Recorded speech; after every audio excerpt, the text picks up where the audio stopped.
Toplantıyı sen takip ettin. Dün de karar alındı, karar çıktı. Peki bu karar neydi? Ne için toplanıldı? Neler konuşuldu? Bunların hepsini senden dinleyelim. Aslında kısaca bir giriş yapalım hızlıca. Bu karar çok önemli bir karar. Avrupa Parlamentosu'nun Suriye'deki, özellikle Kuzey ve Doğu Suriye'deki Kürtlerin durumuna ilişkin almış olduğu bir karar. Kürtlerin nezdinde almış olduğu bir karar ama Aleviler, işte Süryaniler, Ezidiler, Dürziler, bölgedeki tüm ezilen etnik grupları da içinde barındıran 17 maddelik bir önerge şeklinde bir karar açıklandı.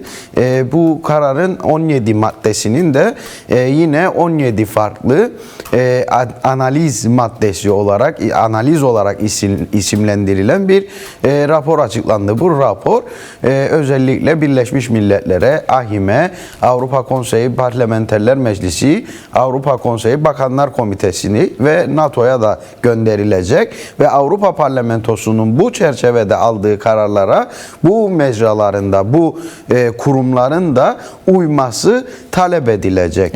Evet. Şimdi Avrupa Parlamentosu'nun etkisi, yetkisi bazı çevreler tarafından tartışılıyor. Özellikle işte alınan bu kararların içeriğine tabii ki yayın akışı içerisinde geleceğiz ama işte bu alınan kararların uygulanabilirliği sorgulanıyor, tartışılıyor. Şimdi az önce siz de belirttiniz. Yani Kürt halkının her dönemde olduğu gibi bu dönemde de yine aynen Kobane ruhuyla hatta daha da güçlü bir şekilde dostlarıyla birlikte yani bir aya yakındır muhteşem bir direniş göstermesi sonucunda Avrupa Parlamentosu gündemine bu maddeleri aldı ve onayladı. Onaylarken bunu kabul da etti. Sadece bunu gündemine almakla kalmadı. Daha önce hatırlarsanız yine kimyasallarla Kürt halkına saldırırken, evet, yine diğer tecrit konusunda örneğin Avrupa Parlamentosu bu girişimlerde bulundu. Sonuçsuz kaldı ama bu kez Kürt halkının özellikle diasporada da yine ve 4 parça Kürdistan'da o direnişi sonuç getirdi ve Avrupa Parlamentosu bunu gündemine alarak 363 oyla evet dedi bu karara. İçeriğini bahsettiğim gibi az sonra yeniden tartışacağız ama vurgulanması gereken şey aslında Avrupa Parlamentosu bir karar mekanizması değil ya da bir yaptırım uygulayan bir mekanizma değil, bir öneri mekanizmasıdır. Özellikle Avrupa Konseyi Bakanlar Komitesi'ne ve diğer Avrupa kurum ve kuruluşlarına öneride bulunan, talepte bulunan, uygulanma isteği gönderen bir yapıdır. Dolayısıyla Avrupa Parlamentosu'nun bu kararıyla ve bu kararı görüşme süreci içerisinde bir bakıyorsunuz işte İskoçya'dan Galler'e, Galler'den İngiltere'ye, bir diğer taraftan bugün Portekiz'de, işte geçtiğimiz günlerde Fransa'da, Almanya'da birçok Avrupa ülkesinde hem başkentlerinde hem parlamentolarında soru önergeleri verildi. En son geçtiğimiz gün Katibiri yine Hollanda'da bir soru önergesi verdi.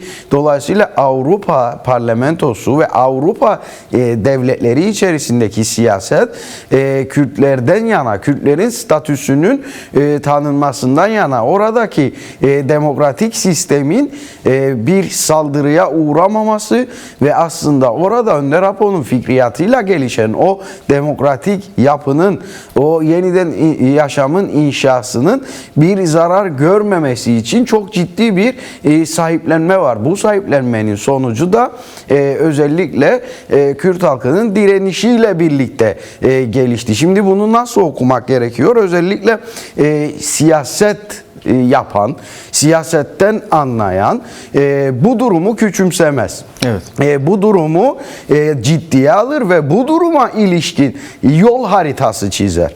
Başlı başına bunu böyle görmek gerekiyor. Yani Avrupa Birliği'nin etkisi yok, yetkisi yok. Bunlar bunu sorgulamak, bunu gündemleştirmek. Yani Avrupa Parlamentosu'nun aldığı bu kararı gündeme getirmek yerine Avrupa Parlamentosu'nun işte etkisini yetkisini tartışmaya açtırmak kesinlikle sistemin dayatmış olduğu bir zihniyettir. Evet. Ve bu şekilde bir siyaset yürütmek, siyaset üretmek de mümkün değildir.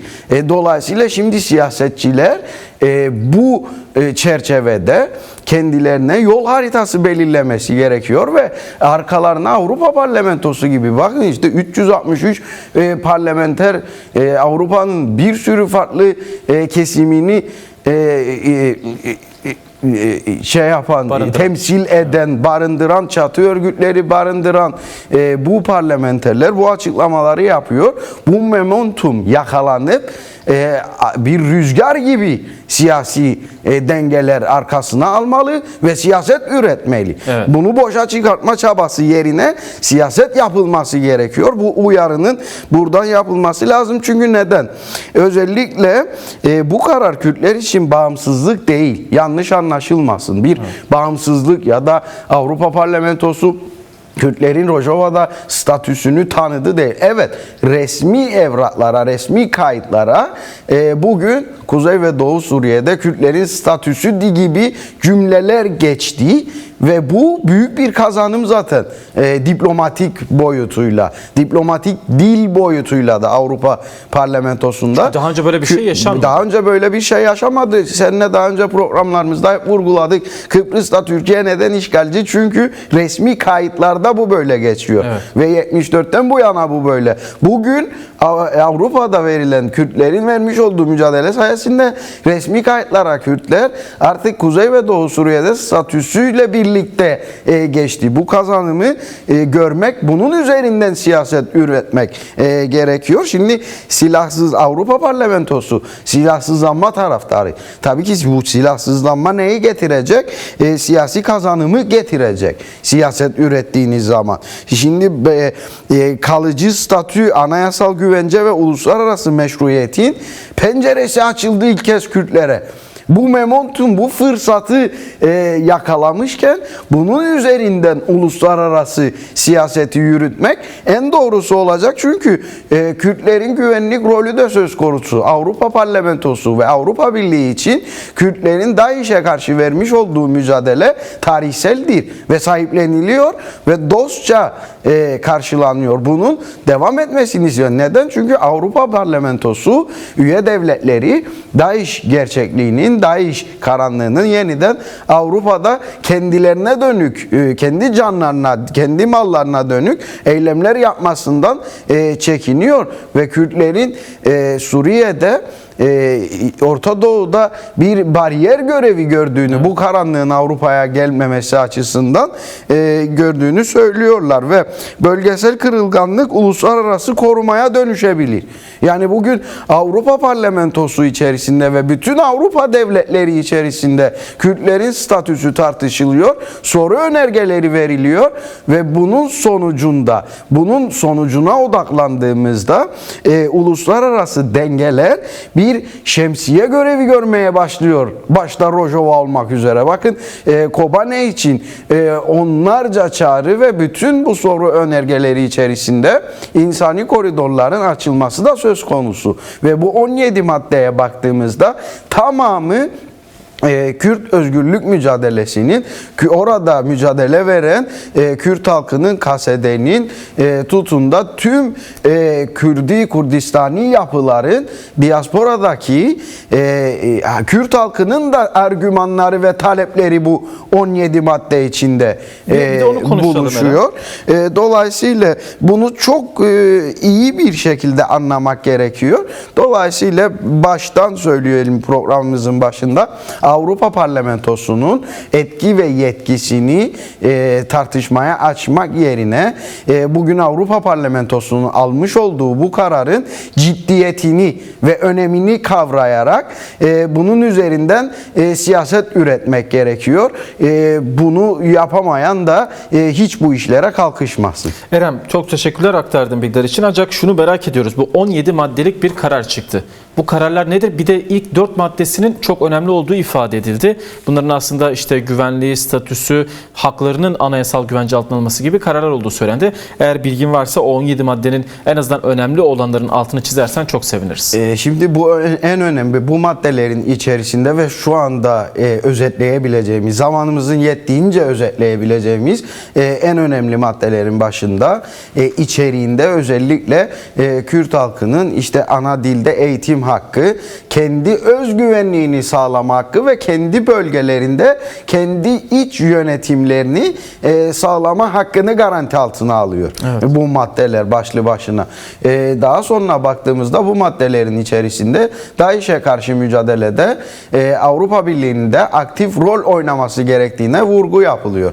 Şimdi yine bir diğer maddede benim dikkatimi çeken ABD'nin bölgeden asker çekmesi nezdinde Avrupa Birliği'ne de ve Avrupa ülkelerine de bölgede siyasi bir zemin oluştu, siyaset yapabilecekleri. Sadece bakın bunu iyi algılamak gerekiyor. Askeri ve silahlı güç olarak bölgede olmak yeterli olmuyor ABD gibi. Siyaseten, ekonomik olarak işte projelerle yani bölgede aktif olabilecek ve pozitif entegrasyonu, ki buna da geleceğiz. Bu da çok önemli bir madde. KSD'nin bölgede bir yok olma, bir dissolve yani bir tasfiye edilmesi gündemde değil. Böyle bir şey yok. Bu algıyı da burada netleştirelim. KSD'nin bölgede tasfiye edilmesi yerine pozitif bir şekilde entegrasyonu bu maddelerde vurgulanıyor. Evet. Ve dolayısıyla pozitif bir şekilde orduya entegrasyonu, iç güvenlik güçlerine entegrasyonu KSD'nin Kürtlerin yerel yönetimlerdeki söz hakkını da ortaya koyuyor yasal çerçevede. Burası da çok önemli. Ve bir diğer taraftan 620 milyon meselesi. Şimdi 620 milyon meselesini de burada konuştuk. Burada konuşurken Kaja Kallas ve von der Leyen'in ikiyüzlü politikalarını biz zaten eleştirdik. Ki Halep'e saldırının olduğu Halep'e saldırıların olduğu günlerde Şeyh Masud'da insanlar katledilirken evet, von der Leyen gidip cihatçı Jolani ile el sıkışmıştı. Bu yanlıştı. Yanlışa yanlış demek zorundayız. Ama bugün bir bakıyoruz ki Avrupa Parlamentosu'nun oluşturduğu baskıyla, ki bu baskının kökeni neresi? Kürt halkının direnişi ve siyaset üretmesi Avrupa'da. Bu ürettiği siyaset Kürt halkının direnişiyle birlikte ortaya koyduğu irade Avrupa Parlamentosu'nu baskı altına aldı. Avrupa Parlamentosu kendi yöneticileri Kaja Kallas ve von der Leyen'e şu anda bu maddeler içerisinde hesap soruyor. Ve bu 620 milyonun faturasını görmek kaydıyla ve denetlemeler kaydıyla bu paranın bölgede demokrasinin, eğitim, sağlık ve sosyal yaşam alanlarının yeniden geliştirilmesi için bunu denetleyerek aşamalı ve kademeli olarak bu katkıyı yapacaklarını söylüyorlar. Bir diğer önemli madde ise şöyle sonlandıralım. Bu maddelerin içinde en önemlilerinden biri Kürt halkının bölgede diğer etnik gruplarla birlikte Dürziler, Aleviler, Sunniler, farklı inanç grupları, Hristiyanlar hepsini Suriye'de geleceklerini garanti altına alacak şekilde. Bunu da nasıl yapıyorlar? Özellikle Kürt halkının yani Rojava'nın statüsü üzerinden siyasi, politik ve anayasal yani Suriye'deki anayasal yapının içerisine bunların tamamının madde olarak eklenmesini öngörüyor. Anayasada her biri bir madde olarak eklenmesi. Anayasada her biri bir madde olarak eklenmeli ve bu azınlıkların hakları yani anayasal hakları hukuksal sisteme dahil edilmeleri eklendi. Peki soruyorum siyaset üreticilere. Önder Apo'nun çağrısı ne yöndeydi? Türkiye'de. İşte olarak tam buydu. da bu yönde. Kazanım. Az önce silahsızlanmaktan bahsettik. Silahsızlanmanın nasıl siyasi bir güç olarak, kazanım olarak geri döneceğinden bahsettik. İşte bu maddelerin içeriğine baktığımızda açık ve net bir şekilde görüyoruz ki hem Kürt halkının taleplerini içeriyor, argümanlarını içeriyor, güçlendiriyor. Kürt halkının dostlarını güçlendiriyor. Hem de bir diğer taraftan her yayında söylediğimiz gibi aklın yolu birdir. Bu aklın yolu neresidir? Önder Apo'nun sunmuş olduğu çözüm yolu, çözüm yöntemidir. Yani tüm halkları kapsayıcı, tüm ezilen halkların yanında olan demokratik siyasetin yapılacağı bir ortam oluştu. Buna sahip çıkmak gerekiyor. Erem, çok güzel özetledin ancak şunu da merak ediyoruz. Yani bir taraftan evet bu kararlar alındı, bir yaptırım gücünün olmadığını söyledin. Ancak önümüzdeki günlerde bu kararların işte Avrupa Konseyi'nde, Bakanlar Komitesi'nde ya da farklı Avrupa kurumlarında da tartışılması bekleniyor. Bu konuda bir gelişme olacak mı? Sen çünkü bireysel olarak da aslında oradaki milletvekilleriyle de konuştun. Hatta grup başkanları da bir araya geldin. Onlar ne düşünüyorlar bu konuda? Aslında en çok ilgimi çeken şu oldu. Salt olarak sadece işte DAEŞ karanlığının ya da cihatçı saldırıların orada sivillere vermiş olduğu zarar ya da işte sivil yapılara vermiş olduğu zarar nezdinde bir yaklaşım görmedik. İlk kez Avrupa Parlamentosu'ndaki grup başkanları ve parlamenterlerin işte az önce belirttiğimiz gibi Önder Apo'nun fikriyatıyla gelişen demokratik yapıyı orada savunduklarını söylediklerini görüyoruz ve orada bölgede oluşan o demokratik sistemin aslında Kürtlerin yeniden yaşamın inşasındaki atmış olduğu temellere saldırıldığının farkındalar. En önemlisi bu. Ve bu yönde açıklamalar yapıyorlar. Yani bölgede sadece işte DAEŞ tehlikesi veyahut sadece orantısız bir güçle saldırı altında olan Kürt halkının insani haklarının savunması ya da insani koridorların açılması, elektrik, su, gaz, kömür, pirinç bu kaygılarla değil, sadece ve sadece yine demokratik özerk yönetimlerin, eş başkanlık sisteminin, kadın özgürlükçü paradigmanın, ekolojik paradigmanın saldırıya uğradığını söylüyorlar. Bu bir devrim niteliği taşıyor Avrupa Parlamentosu için. Çünkü artık Kürtler sadece Kürt oldukları için değil, kimlikleri ve fikriyatlarıyla beraber savunulmaya ve dost kazanmaya başladı. Kürtlerin fikriyatı nereden geliyor? Önder Apo'nun paradigmalarından, felsefesinden geliyor. Dolayısıyla Önder Apo'nun fikriyatının Avrupalılar tarafından savunulduğunu söyleyebilir miyiz? Açık ve net ve kalın cümlelerle artık bunu söylemek mümkün. Evet. Yani 363 parlamenter evet diyor. 82 parlamenter kalkıp konuşma yapıyor. 76 tanesi Rojava'daki demokratik sistemi savunuyor. Kürt halkının haklarını savunuyor. Evet. Artık bu momentumla birlikte, bu rüzgarla birlikte Kürt halkı dostlarını da arkasına alarak Avrupa'da güçlü bir siyasetle Rojava'nın statüsünün tanınması ve bölgede Suriye'de, Kuzeydoğu Suriye'de Kürtlerin ve diğer tüm kimliklerin anayasal haklarının sağlanmasını kazanmasına ramak kaldı. Biraz daha güçlü, biraz daha ciddi direnişle ve biraz daha siyaset üreterek böylesi önemli konuları hafife alarak, Twitter'lerde tartıştırarak veyahut işte yüzeysel tartışmalara açarak değil, bu sonuçlardan nasıl bir siyasi yol haritası çıkarabiliriz tartışmalarıyla ancak bu işi götürebilir Kürt halkı ve bunu başarmasına da ramak kaldı. Evet. Aslında Erem, yani Kürt halkı öncülük ediyor. Yani bir ayı aşkın bir süredir işte Avrupa'da, Türkiye'de, Bakü'de, Kürdistan'da, Başur'da milyonlarca insan alanlarda, sokaklarda belki de bu parlamentoya taşınan bu kararların birçoğu da onların etkisiyle, onların emeğiyle, mücadelesiyle oldu. Şu anda ekranda Emin İncir var. Avrupa parlamenteri Jinjiyan Azadi diye sözlerine başladı. Yani mücadelemiz neydi bizim?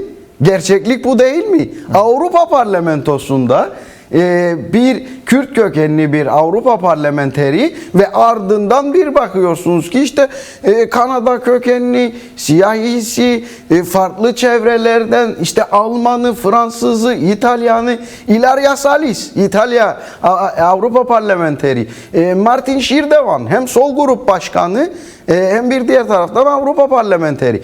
Kalkıp orada Rojava'nın statüsünü ve Kürt halkının anayasal haklarını demokratik zeminde savunuyor. Yani bundan öte siyasette, Avrupa siyasetinde bundan fazlasını beklememek lazım. Evet. Halka işte mevcut sistemin dayatmış olduğu zihniyetleri dayatmamak lazım.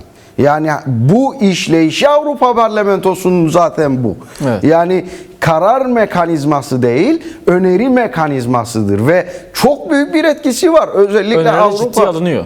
Tabii Avrupa Konseyi Bakanlar Komitesi üzerinde Avrupa Konseyi Bakanlar Komitesi'nin yıllık siyaset belirlemesi ve bütçe belirlemesi üzerinde çok büyük bir etkisi var. Yani %50 bir etkisi var.